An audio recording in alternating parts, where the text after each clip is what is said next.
ആസിഫ് അലി, ബിജു മേനോൻ എന്നൊക്കെ പ്രധാന കഥാപാത്രങ്ങളായ ചിത്രമായിരുന്നു തലവൻ. എല്ലാ സിനിമാ പ്രേമികളും ഒരേപോലെയായിരുന്നു ചിത്രത്തിൻ്റെ OTT റിലീസിനായി കാത്തിരുന്നത്. അങ്ങനെ കാത്തിരിപ്പിനൊടുവിൽ തലവൻ എന്ന ചിത്രത്തിൻ്റെ ഏറ്റവും പ്രധാനപ്പെട്ട OTT അപ്ഡേഷൻ പുറത്തു വന്നിരിക്കുകയാണ്. ആ അപ്ഡേഷനാണ് ഇന്നൊരു വീഡിയോ ഭാഗത്ത്. വീഡിയോയിൽ വരുമ്പോൾ വീഡിയോ ലൈക്ക് ചെയ്യുക, ചാനൽ സബ്സ്ക്രൈബ് ചെയ്യുക. ഈ വരുന്ന ജൂലൈ മാസം OTT റിലീസ് ചെയ്ത ചിത്രങ്ങളും ഓഗസ്റ്റ് മാസം ഇനി അങ്ങോട്ട് OTT റിലീസ് ചെയ്യാൻ പോകുന്ന വമ്പൻ ചിത്രങ്ങളുടെ വീഡിയോ ഒക്കെ നമ്മുടെ ഈ ചാനൽ ഭാഗം പരിശോധിച്ചാൽ നിങ്ങൾക്ക് കാണാൻ വേണ്ടി സാധിക്കുന്നതായിരിക്കും. നേരെ ഇന്നത്തെ വീഡിയോയിലേക്ക് പോകാം. തലവൻ എന്ന ചിത്രത്തിന് മികച്ച വിജയം തന്നെ സ്വന്തമാക്കാൻ വേണ്ടി സാധിച്ചിട്ടുണ്ടായിരുന്നു. ചിത്രത്തിൻ്റെ OTT അവകാശങ്ങളൊക്കെ സോണി ലീവ് എന്ന OTT പ്ലാറ്റ്ഫോം സ്വന്തമാക്കിയെന്ന് കൺഫേം ആക്കിയിട്ടുണ്ട്.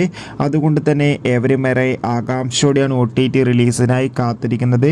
ഇപ്പോൾ ഇതാ ചിത്രത്തിൻ്റെ OTT അപ്ഡേഷൻ പുറത്തുവന്നിരിക്കുകയാണ്. ചിത്രം സെപ്റ്റംബർ മാസം 10-ാം തീയതിയോ അല്ലെങ്കിൽ സെപ്റ്റംബർ 12-ാം തീയതിയോ സോണി ലീവ് എന്ന OTT പ്ലാറ്റ്ഫോമിലൂടെ OTT റിലീസ് ചെയ്യും. കാത്തിരിക്കാം. ബൈ.